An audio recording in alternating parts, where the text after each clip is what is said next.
할렐루야. 아멘. 예, 우리 주님의 이름을 높여드립니다. 감사합니다. 오늘은 이 데살로니가와 베레아에서 일어난 복음의 행적, 이 복음 행전을 통해 주시는 영적 교훈을 나누려고 합니다. 주제는 습관입니다. 이름하여 거룩한 습관. 잘 아시지만 여러분, 본래 이 거룩이라고 하는 말은 그 의미가 구별됨이라는 뜻입니다. 그렇죠? 거룩하다는 것은 구별된다는 얘기죠. 그러니까 거룩한 습관이라고 하는 것은 남들과 구별되는, 세상과 구별되는 그런 거룩한 습관을 의미하는 것이죠. 우리가 그런 습관이 지금 있는가? 글쎄요, 거룩한 습관까지는 아니어도 아마 여러분들 각자가 일상생활에서 갖고 계신 여러분들만의 습관은 있으실 겁니다. 그렇죠? 가장 대표적으로 식사하시면 을에 당연히 습관적으로 한 잔 마시는 것이 커피. 그렇잖아요. 그리고 요즘 이제 젊은 세대들, 어르신들도 마찬가지지만 어딜 가서 누굴 만나도 잠깐 그 짬이 나면 빈 시간 동안 습관적으로 보는 것이 스마트폰. 이게 우리의 일상적인 습관이죠. 많은 분들이 습관을 중요하다는 얘기를 다 하죠. 여러분 많이 들어보셨잖아요. 오죽하면 한국 속담에도 3살 버릇이 80까지 간다. 요즘에 이제 100세 시대니까 100살까지 가야 한다고 해야겠죠. 습관이 그만큼 중요하다는 거 아닙니까? 우리 인생을 좌지우지할 만큼. 그래서 그런 속담도 나오는 것이죠.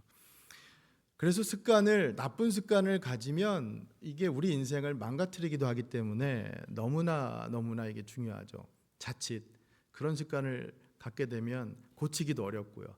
학창 시절 아침에 학교 가야 되는데 늦잠 자는 습관부터 시작해서 하다못해 우리가 직장 생활 하다가 보면 어떤 일은 계속해서 미룰 때가 있잖아요. 이거 계속 미루는 습관. 그렇죠?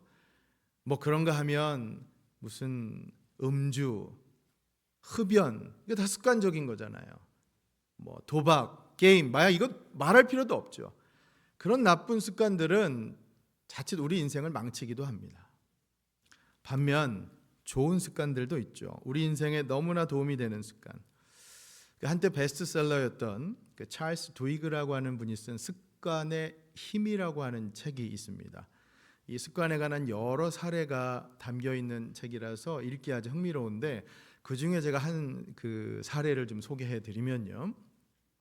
유진 폴이라고 하는 사람이 이 바이러스성 뇌염으로 인해서 뇌의 뇌측두엽이라고 하는 부위, 이게 어디냐면 과거의 기억이나 이 감정 조절 등의 그 인지적인 기능을 하는 그 담당하는 곳인데, 이 부분이 손상이 되었어요.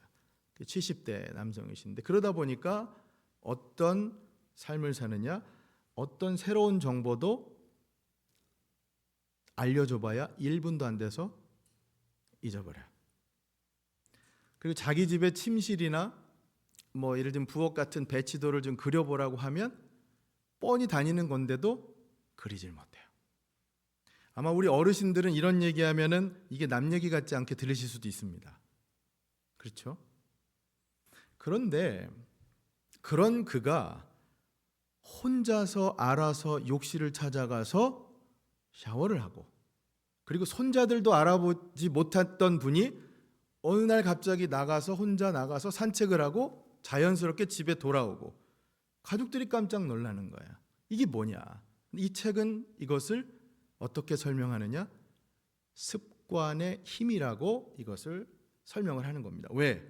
어떤 일이 습관화되면 뇌는 굳이 활동하지 않아도 그 행동이 내면화돼서, 다시 말하면 그 행동이 습관적으로 자연적으로 반복돼서 그게 이루어진다는 거예요. 그러니까 이 습관, 좋은 습관이 만들어지면 우리에게 좋은 일이 이루어지게 되는 거죠. 굳이 뭔가를 애써서 하지 않아도.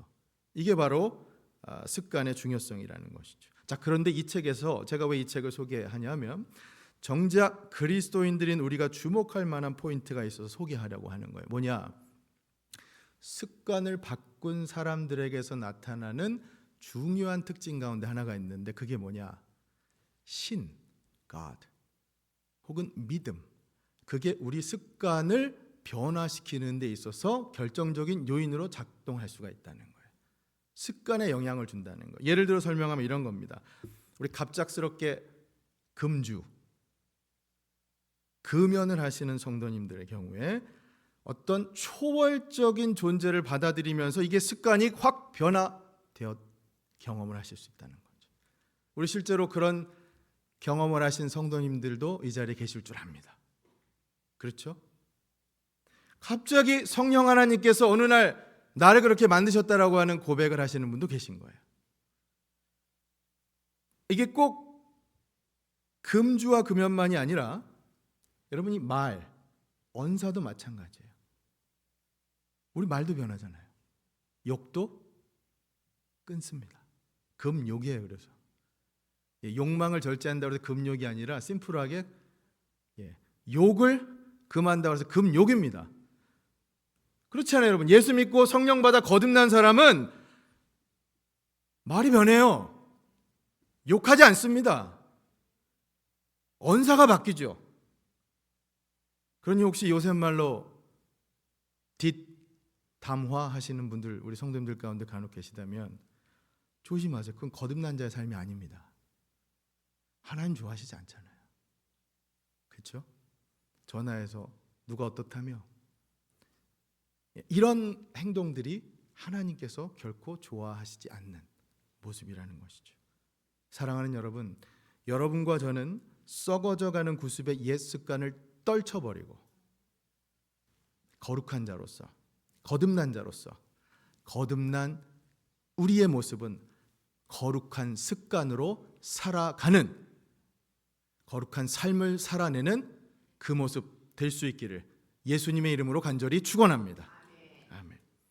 사실요, 성경도 신앙생활에 필요한 여러 습관을 강조합니다. 성경을 보면 습관을 강조하는 말씀이 많아요. 가장 대표적으로 하나님 말씀을 묵상하는 습관. 시편 1편 말씀 기억해 보세요. 복 있는 자, 어떤 자가 복 있는 자입니까? 오직 여호와의 율법을 즐거워하여 그것을 주야로 묵상하는 자가 복 있는 자라고 말씀하지 않습니까? 말씀 묵상하는 습관. 어디 말씀 묵상하는 습관뿐입니까? 여러분, 기도는 어때요? 기도하는 습관. 다니엘 보세요. 기도하면 죽이겠다고 하는 그 왕의 서슬퍼런 명령 앞에서도 하루 3번씩 습관대로 하나님 앞에 기도합니다. 예수님 보세요. 습관을 쫓아 산에 올라가서 기도하시잖아요. 여러분, 예배도 마찬가지예요. 예배도 성경에 보면 히브리서 기자가 뭐라고 말씀합니까? 모이지 않는 그런 사람들의 습관처럼 하지 말고 우리는 모이기에 힘쓰라, 예배하기를 힘쓰라라고 성경은 말씀하지 않습니까? 성경은 그렇게 우리의 신앙생활에서 이런 습관을 강조하고 중요시하는 말씀으로 가득 차 있어요. 자, 그런데 여러분, 왜 제가 오늘 이 데살로니가와 베레아에서 벌어진 바울의 사역을 강의하면서 이렇게 습관에 주목하게 되었냐면, 오늘 본문에 나타난 이 기록된 2가지 표현 때문에 그렇습니다. 어떤 거냐면, 우선 첫 번째 2절 말씀을 보시면 데살로니가에서 일어난 이 일을 같이 한번 읽어보면 좋겠어요. 2절 말씀 같이 한번 읽겠습니다. 시작. 바울이 자기의 관례대로 그들에게로 들어가서 새 안식일에 성경을 가지고 강론하며. 아멘. 여기 새 안식일은 3주간을 의미하겠죠. 단적으로 얘기하면. 근데 학자들은 이게 꼭 데살로니가의 바울이 3주간 아니다, 더 오래 있었을 수도 있다라고 해석을 하기도 합니다. 여하튼 그 기간 동안 바울은 성경을 가지고 강론했어요. 여러분, 이 강론이라고 하는 게 뭐냐면 이게 헬라어로 다이알레고마이라고 하는 거예요. 영어로 다이알로그. 발음이 비슷하죠? 다이알로그가 뭡니까? 대화잖아요. 그러니까 이 강론이라고 하는 건 일반적인 강의나 설교라기보다는 묻고 답하는, 토론하는 것을 의미하는 거예요. 바울이 그렇게 성경을 가지고 강론했어. 자, 그런데 주목할 것이 무엇이냐? 자, 2절에 처음에 보시면 바울의 자기의 뭐대로? 관례대로. 이 관례가 원어로 풀이를 하면 이게 습관대로라는 뜻이에요. 습관대로. 그러니까 습관적으로 바울은 안식일에 회당에 들어가 성경을 읽고 강론했고, 또 습관적으로 데살로니가 성도들은 그 강론의 자리에 함께 했다는 겁니다. 여러분, 이게 중요한 포인트예요. 거룩한 습관입니다. 데살로니가 교회를 통해 우리가 배울 수 있는 거룩한 말씀을 향한 습관이라고 하는 것이죠. 사랑하는 여러분, 저는 우리도 이런 모습, 이런 습관으로 살아갈 수 있기를 진심으로 소망합니다. 아멘. 자, 두 번째, 그럼 베레아에서도 똑같이 주목할 표현이 있었는데 바울이 나중에 베레아 가서도 복음을 전하거든요. 자, 그런데 이 베레아 사람들이 어떻게 이 말씀을 그들은 습관적으로 받게 되느냐? 날마다 성경을 상고했다고 되어 있어요. 자, 11절, 12절 말씀을 같이 이번엔 읽겠습니다. 11절 시작.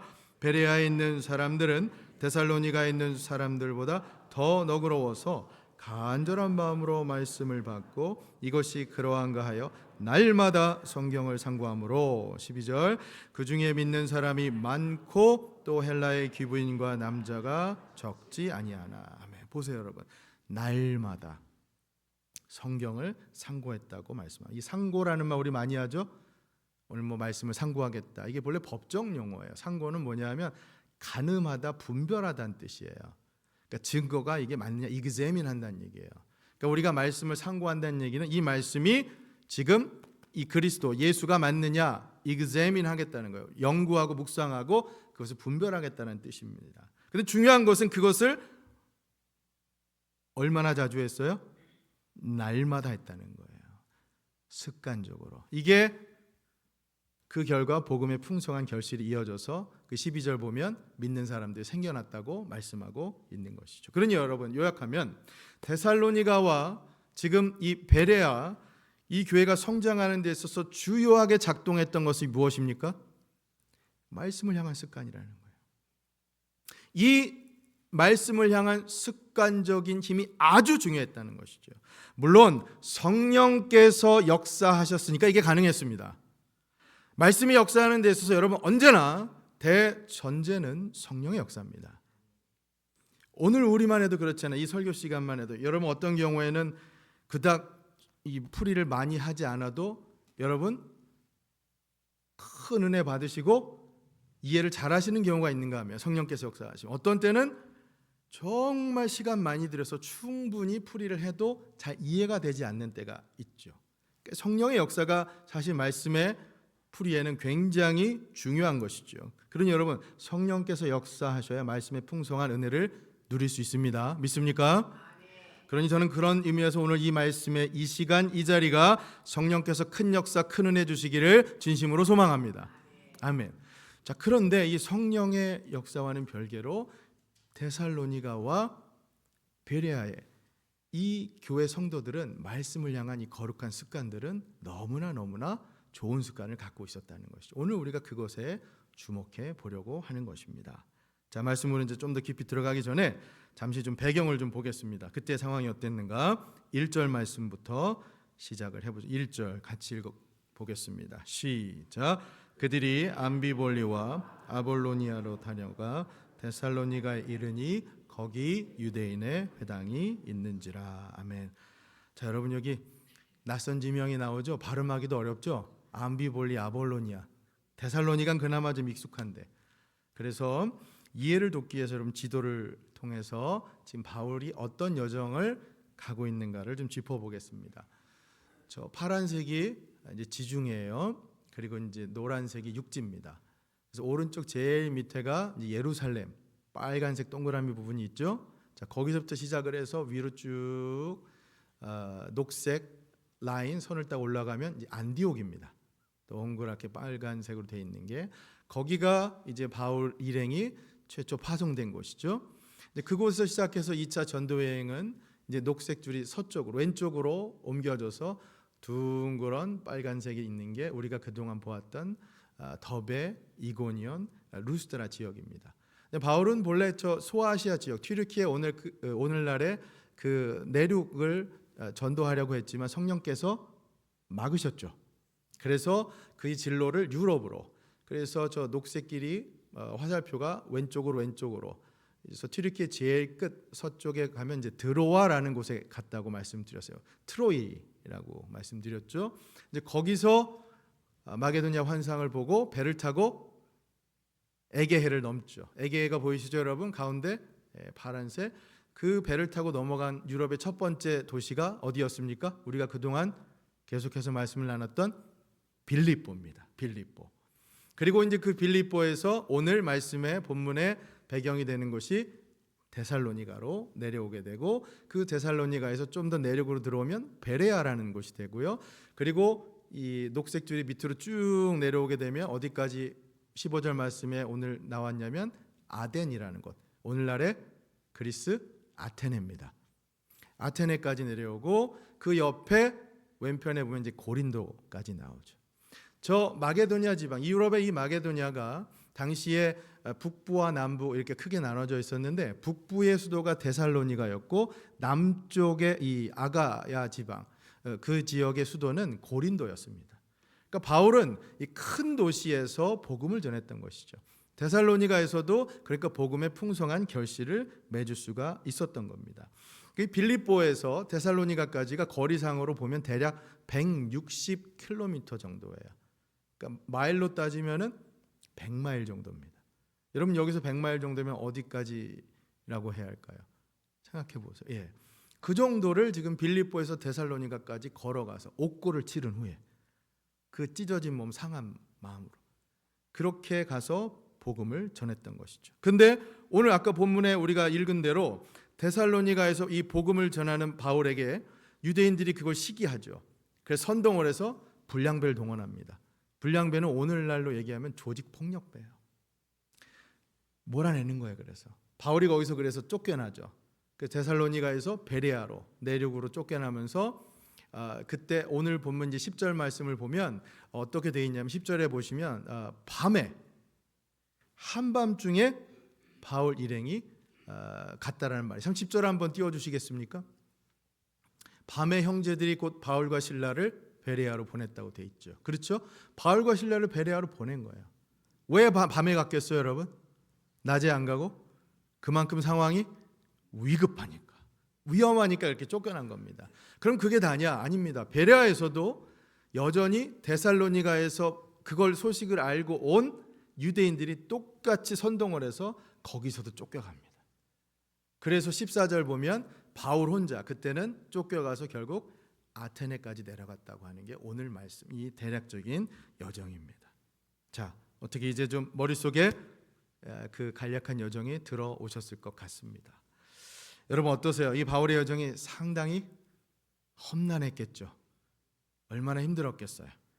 갖은 핍박과 박해가 있었기 때문에, 그러나 그럼에도 불구하고 그는 가는 곳마다 복음의 씨앗을 뿌려갔고 그 뿌린 씨앗이 풍성한 결실로 이어져서 데살로니가 베레아에서 많은 신자들이 나오게 된 것이죠. 자, 그러면 데살로니가에서는 어떤 수확을 거뒀는가? 그것을 한번 보겠습니다. 데살로니가전서 1장 7절과 8절인데요. 여러분 우리 성경에 보면 데살로니가 전서 후서가 있지 않습니까? 그죠? 이 말씀은 바울이 나중에 고린도로 내려갔을 때 데살로니가 성도들에게 보낸 편지예요. 이 데살로니가 전서 1장에 그래서 바울이 그 데살로니가 성도들에 대해서 이렇게 말을 합니다. 같이 한번 읽겠습니다. 시작. 그러므로 너희가 마게도냐와 아가야에 있는 모든 믿는 자의 본이 되었느니라. 주의 말씀이 너희에게로부터 마게도냐와 아가야에만 들릴 뿐 아니라 하나님을 향하는 너희 믿음의 소문이 각처에 퍼졌으므로 우리는 아무 말도 할 것이 없노라. 아무 말도 할 것이 없노라.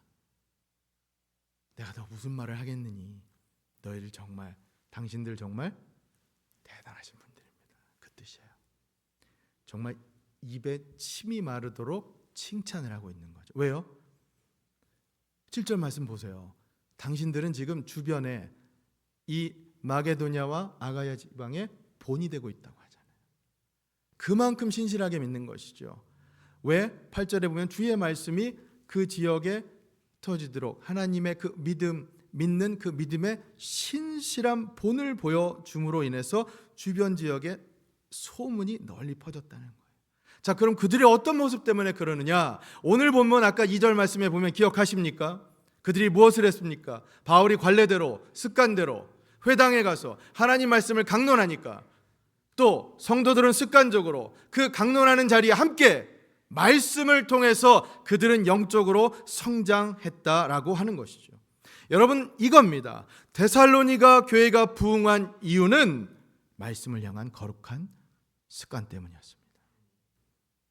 그 3절을 보면, 오늘 본문 3절을 보면 뜻을 풀어 그리스도가 어떤 분인가를 하나하나 설명했다. 이 뜻을 푼다는 것은 성경 말씀을 풀었다는 얘기예요. 그러니까 원어로 보면 성경을 열었다는 뜻이에요. 하나하나를 그렇게 열어서 풀어서 설명을 해주는, 이게 데살로니가에서는 그 교회의 일상이었다는 겁니다. 여러분, 교회의 모습, 저는 우리 교회도 이런 모습 될 수 있길 진심으로 소망합니다.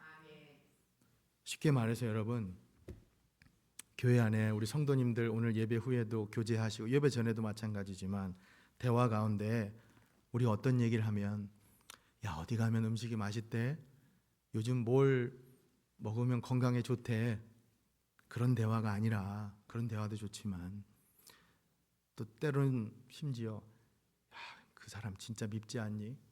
그 목사, 그 장로 뭐 이거 너무 이상한 것 같은데, 그런 험담은 더더욱 아니라 우리 교회 안에서의 대화가 하나님의 말씀, 성경에 대해서 서로 묻고 답하는 게 일상적인 대화의 모습이 되어야 한다는 것이죠. 내가 이 말씀 잘 모르니 좀 풀어달라. 목사님한테 가서 물어볼까? 우리 장로님한테 가서 물어볼까? 집사님한테 가서, 권사님한테 가서 물어볼까? 이런 상황이 바로 데살로니가의 상황이었다는 겁니다.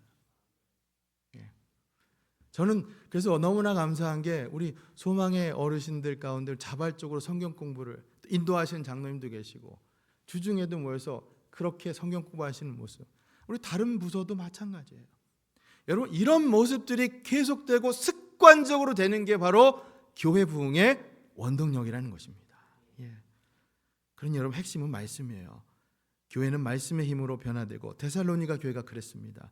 저는 우리 역시도 이 모습을 배울 수 있기를 진심으로 소망합니다. 아멘. 1부, 2부보단 나으신데 그래도 아멘 소리가 적으세요. 아멘 할 때까지 제가 하겠습니다. 저는 우리 역시도 이 모습 배울 수 있기를 예수님의 이름으로 소망합니다. 아멘.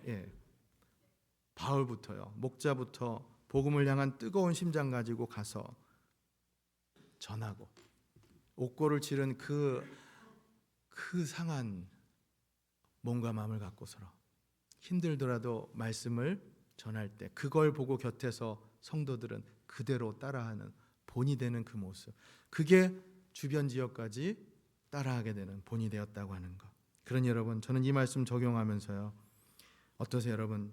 그런 습관들이 있으십니까? 남들과 구별되는, 세상과 구별되는, 특별히 말씀을 향한 거룩한 습관, 우리가 그것을 한번 돌아보면 좋겠어요.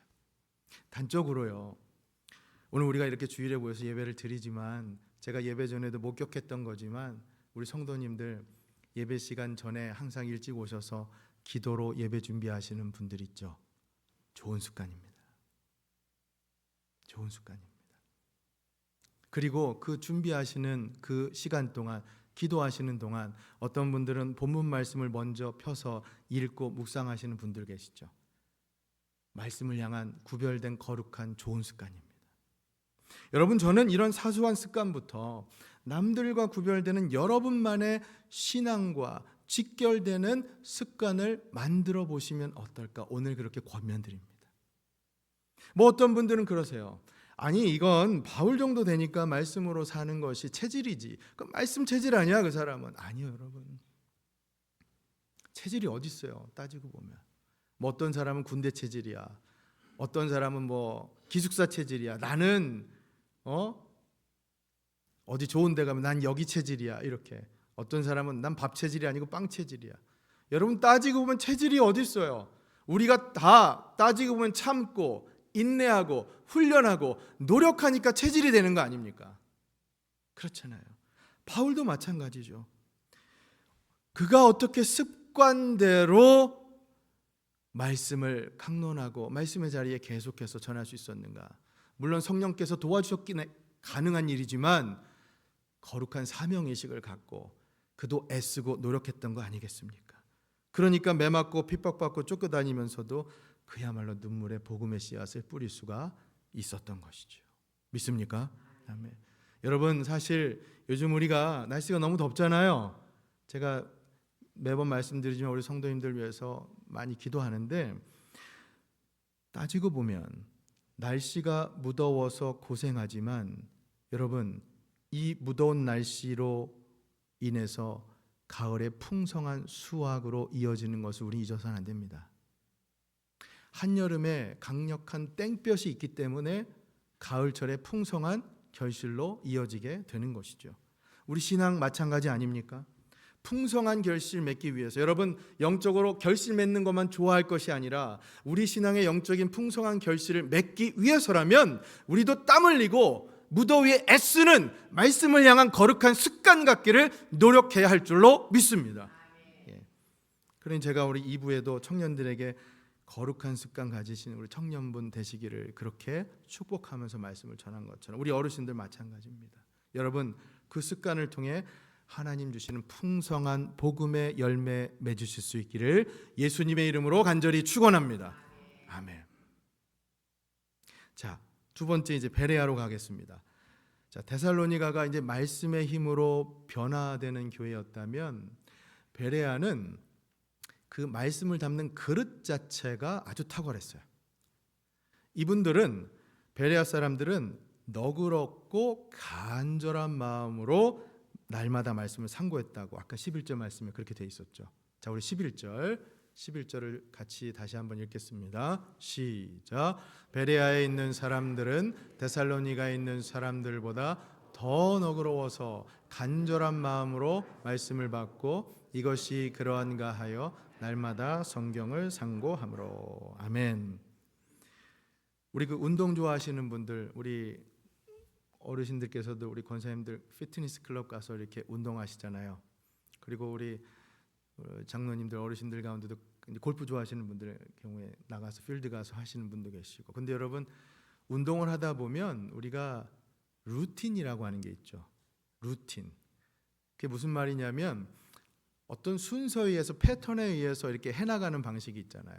피트니스 클럽 가도 아무거나 먼저 가서 하지 않고 기본적으로 해나가는 순서가 있잖아요. 그렇죠? 골프를 치셔도 루틴이라는 게 있잖아요. 그러니까 뭔가를 순서적으로 반복해서 나가는. 여러분, 이 루틴이 따지고 보면 습관 아닙니까? 그거대로 해야 되잖아요. 만약에 그거대로 하지 않으면 빼먹으면 어색한 거. 여러분, 이게 신앙의 영역에서도 마찬가지인 거죠. 이게 거룩한 습관이에요. 자, 그런데 이 베레아 성도들도 아주 특별한 루틴이 있었어요. 어떤 루틴이냐? 저 11절 말씀 보세요. 일단 그들은 마음이 더 너그러웠어요. 여기 너그럽다는 표현이 조금 어색한 표현이지만 헬라어로 유게네스라고 하는, 이게 뭐냐면 원어적으로 고상하고 품이 있는 태도를 의미하는 거예요. 영어로 노블한 거예요. 그러니까 남의 말을 잘 들어주는 품격을 의미합니다. 그러니까 말씀을 대할 때 이들이 어떻게 대했느냐? 그런 태도로 말씀을 너그럽게 대하는 태도였다는 거예요. 이게 그들의 루틴이었어요. 그런가 하면 그 다음에 뭡니까? 간절한 마음으로 말씀을 받아요. 그 다음에 또 그 뭡니까? 날마다 말씀을 상고합니다. 여러분, 이게 이 베레아 성도들의 루틴이에요. 거룩한 습관이에요. 여러분, 우리가 말씀을 받는, 대하는 태도가 사람마다 다 다르잖아요. 저는 어떤 것이 옳다 그르다 하는 말씀 드리는 게 아니에요. 어떤 분들은 성경을 정말 깊게 이렇게 파하려고 하시는 분이 있는가 하면 어떤 분들은 성경을 많이 읽으시려고 하는 그런 습관을 가지신 분도 있잖아요. 이게 우리가 성경을 대하는 태도가 다 다르단 말이에요. 근데 저는 여러분들만의 그 루틴을, 거룩한 습관을 들이시는 게 좋겠다는 거죠. 베레아 성도들을 본받으면서 말해요. 보세요. 더 너그러우면서 간절한 마음으로 날마다 성경을 상고하는 이 루틴. 여러분들만의 루틴을 한번 찾아보시고 개발하시는 게 어떻겠냐는 말씀이에요. 그 한국에 그 김동호 목사님이라고 계시죠? 그 날기새, 날마다 기막힌 새벽. 저는 가끔 이제 그 영상을 보는데 한 번은 제가 그 동영상을 보는데 이 목사님께서 비유 하나를 드시더라고요. 우리 전통적인 가정에서의 이제 상황에서 그 우리 댁에서 우리 집안에서 어머니가 가족들을 위해서 음식을 차리는 그런 상황으로 비유를 하세요. 근데 여러분, 우리 어머님들이 식사를 차릴 때, 상을 차릴 때 말입니다. 만약 아이들, 자녀들이 있고, 더군다나 우리 어르신 손주들 있고, 그리고 뭐 남편 있다고 하면 음식을 차릴 때 어떻게 차리죠? 정성을 다해서. 왜? 누가 먹을 거니까? 사랑하는 가족들이 먹을 거니까. 그러니까 정성 들여서 하나하나 장도 보고 뭐 때로는 뭐 저기 책도 보고 유튜브도 봐가면서 조리법도 연구해 가면서 영양가 있는 걸 어떤 걸 할까 그렇게 고민도 하면서 음식을 차린단 말입니다. 자, 그런데 안타깝게도 만약에 아이들이 어디 여행이라도 가고 그리고 남편은 직장 때문에 못 들어오기로 한다면 혼자 있게 된다면 안타깝게도 밥을 그렇게 정성스럽게 나를 위해서 차리지 않고 있는 그대로 대충대충 먹는다는 거예요. 안타까운 건 혼자 있는 게 안타까운 게 아니라 밥을 그렇게 대충대충 먹는 게 그게 안타깝다는 거죠. 여러분, 포인트는 이 김 목사님의 포인트는 이거예요. 이게 말씀을 대하는 사람의 그 자세, 그 차이라는 거예요. 무슨 말씀이냐? 어떤 사람은 다른 사람에게 내가 이 정성껏 밥상을 차리듯이 말씀을 그렇게 정성을 다해서 깊이 있게 연구하면서 말씀을 그렇게 대하는 사람이 있는가 하면 어떤 사람은 그냥 대충대충 내가 먹을 건데 하면서 그냥 훌쩍훌쩍 이렇게 건성으로 지나가는 사람이 있다는 겁니다. 말씀을 대하는 태도가 이렇게 다를 수 있다는 거예요. 안타깝지요.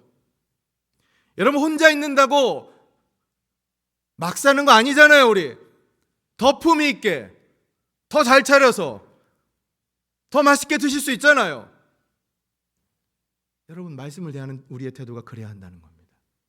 하나님 말씀을 대할 때 그냥 대충대충 건성건성 대하실 것이 아니라 마치 누군가에게 내가 정성을 다해 밥상 차려주듯이 그렇게 말씀을 정성껏 깊이 있게 대해야 한다라고 하는 것이죠. 믿습니까? 예. 그런 여러분만의 루틴을 만드시라는 거예요. 루틴. 이 베레아 성도들의 루틴이 그렇다는 거예요. 자, 잠언 20장 5절 말씀을 한번 볼까요? 잠언 20장 5절 말씀 같이 한번 읽겠습니다. 시작. 사람의 마음에 있는 모략은 깊은 물 같으니라. 그럴지라도 명철한 사람은 그것을 길어내느니라. 아멘. 여기 사람의 마음에 있는 모략이라고 돼 있는데 이 모략이라고 하는 게 사실 이게 번역이 이래서 그렇지 이게 좀 부정적인 뉘앙스로 들릴 수 있는데 아니에요. 왜냐하면 그 뒤에 명철한 사람은 그것을 길어낸다고 했잖아요.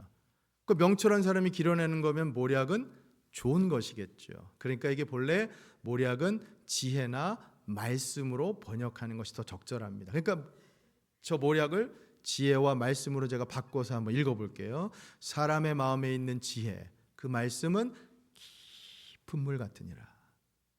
그럴지라도 명철한 사람은 그것을 어떻게 합니까? 길어내느니라. 여러분, 이게 무슨 말씀이냐면 하나님의 말씀을 대할 때는 결국 캐고 또 캐고 그렇게 깊은 곳에서 캐내려고 하는 노력과 마음, 그 루틴이 중요하다는 거예요. 마치 여러분 깊이 감춰져 있는 보화를 캐내듯이 말이에요. 그게 명철한 사람이라는 것이죠. 그게 거룩한 습관을 가진 사람의 모습이라고 하는 것입니다. 그래야 그 깊은 곳에서 샘물이 터져 나오듯이 말씀의 진짜 참맛을 누릴 수가 있다라고 하는 것이죠. 할렐루야. 예. 그러니 여러분, 말씀을 늘 정성스럽게 대하시고 말씀의 깊은 곳에서 그 진짜 솟아오르는 생명수를 퍼내어 마시는 그 습관으로 살아가실 수 있기를 예수님의 이름으로 축원합니다. 아멘. 말씀을 들을 때도요, 우리 성도님들 가운데 들은 것 이렇게 노트하고 적으면서 들으시는 분 계시잖아요. 노트하는 것 좋은 습관이시잖아요. 그리고 말씀을 한 번 들은 것으로 끝나지 않고 나중에 시간 내어서 또 깊이 묵상하시고 얼마나 좋은 습관이에요. 그렇죠? 여기 오늘 말씀처럼 깊이 묵상하고 상고하면서 여러분만의 루틴을 만들어 가시는 거예요. 파스칼이 이런 말을 했어요. 습관이 천성을 이긴다. 맞습니다. 습관이 제2의 천성이라고 했어요. 제2의 천성이 제1의 천성을 이긴다고 했어요. 여러분, 이게 생각해보면 가능한 얘기예요. 왜요?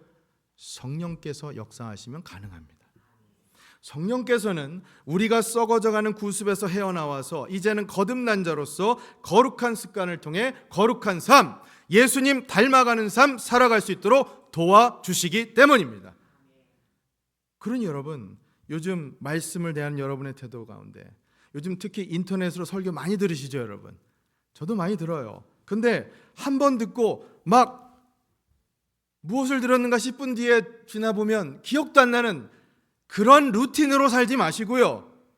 한 번 들으면 그게 내 것이 된 것은 착각하는 그런 모습으로 말씀을 대하지 마시고, 오늘 이 말씀처럼 말씀에 깊은 물을 퍼내어서 마시는 그 거룩한 습관이요, 이 베레아 성도들처럼 너그러운 마음으로, 간절한 마음으로 날마다 말씀을 상고하며 그런 습관으로 살아가는 여러분과 제가 될 수 있기를 예수님의 이름으로 축원합니다. 아멘. 그게 우리 삶의 영적인 결실을 풍성히 맺는 비결입니다. 마지막으로 죄송하지만 이제 개인적인 얘기 잠깐만 드리고 오늘 말씀 맺도록 하겠습니다. 여러분, 설교자인 저도 누구보다 말씀에 대한 이 거룩한 습관을 가지려고 애쓰고 부단히 노력하고 있는 사람입니다. 그래야 여러분들 앞에 말씀을 제대로 전할 수 있지 않겠습니까? 제가 신학교에서 설교학을 배울 때 설교에 관한 이제 과목이에요, 설교학. 그런데 그 20, 40 룰이라고 있어요. 20, 40. 그게 뭐냐면 한 편의 설교를 준비하기 위해서는 적어도 20시간을 준비를 해야 하고 40번 성경을 읽어야 한다는 얘기입니다. 여러분, 이게 쉬운 일이 아니죠. 고인이 되신 옥하는 목사님은 한 편의 설교를 위해서 30시간을 할애하셨다는 얘기가 설교자들 사이에서는 다 알려진 얘기입니다. 여러분, 쉽지 않죠. 생각해보면 우리가 보통 한 주일에 그 근무 시간, 워크아워를 따지면은 보통 적게 40시간, 좀 많이 따져도 50시간 따지거든요. 그런데 그 시간 가운데 20시간을 설교 하나를 준비하는 데 사용한다고 하면, 그러면 다른 설교, 다른 사역은 언제 감당합니까? 요즘은 아니지만 제가 작년 같은 경우에 여러분 일주일 동안 설교를 8번 한 적이 있습니다.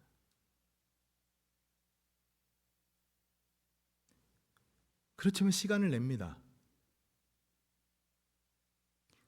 쉬는 시간 줄이는 거죠. 가족과의 교제를, 가족과 보내야 될 시간을 줄이고, 개인 시간 줄이고, 말씀 붙들고 씨름합니다. 말씀을 위한 거룩한 습관으로 말씀을 준비하려고 하는 것이죠. 자, 여러분, 제가 오늘 여러분들에게 말씀드리고 싶은 게 지금 이게 아니에요. 정작 여러분들께 말씀드리고 싶은 것 이제부터입니다. 잘 들어주세요. 제가 진짜 말씀드리고 싶은 것은, 그렇게 말씀을 준비하고 또 전하기 위해서 제가 단위에 오를 때마다 제 마음속에 주시는 가장 하나님께서 주신 애틋하고 강렬한 급박한 마음은, 제가 무엇보다 이 단위에 오를 때 깨닫게 해주시는 마음은, 그런 기술적이고 시간적인 습관보다 하나님 말씀을 향한 제 안에서의 순수하고 정직하고 진실된 마음으로, 하나님을 향한 그 사랑의 마음으로 이 말씀을 대하고 말씀을 준비하고 그 말씀을 전하는 그 습관입니다. 왜냐? 내 스스로가 이 말씀대로 살아야 하는데 나는 그러지 못하면서 성도님들에게 이렇게 살으라고 강요만 한다면, 여러분, 저는 바리새인과 다를 게 없잖아요.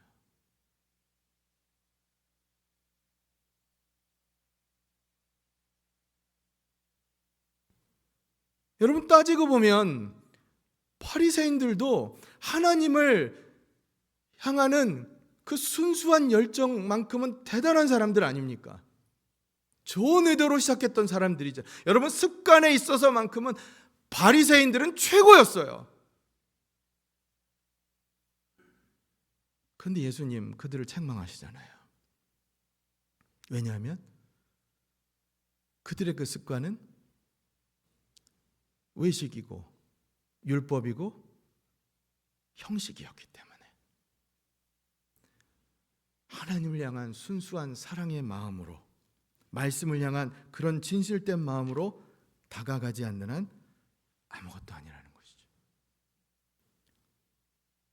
사랑하는 여러분, 그렇기 때문에 저는 오늘 이 말씀 맺으면서 여러분들에게 간곡히 권면드리고 싶은 것은, 말씀을 향한 이 거룩한 습관, 그것이 부디 율법과 형식으로 흐르지 않도록, 여러분 그 말씀을 향한, 하나님을 향한 여러분 순수한 마음부터, 진실된 믿음과 사랑부터 시작할 수 있기를 다시 한번 예수님의 이름으로 권면드립니다. 그 정직한 마음으로, 그 순수한 사랑으로 하나님 사랑할 때 말씀을 다시 한번 사모하며 붙들 것이고, 그 붙든 말씀이 여러분 삶을 살아가는 능력을 주실 것이고, 그 말씀으로 승리하는 우리 모두가 될 줄로 믿습니다. 사랑하는 여러분, 말씀 위에 굳건히 서십시오. 그 말씀 위에 굳건히 서서 이번 한 주도 하나님 주신 은총을 누리는 우리 모두가 될 수 있기를 예수님의 이름으로 축원합니다. 아멘.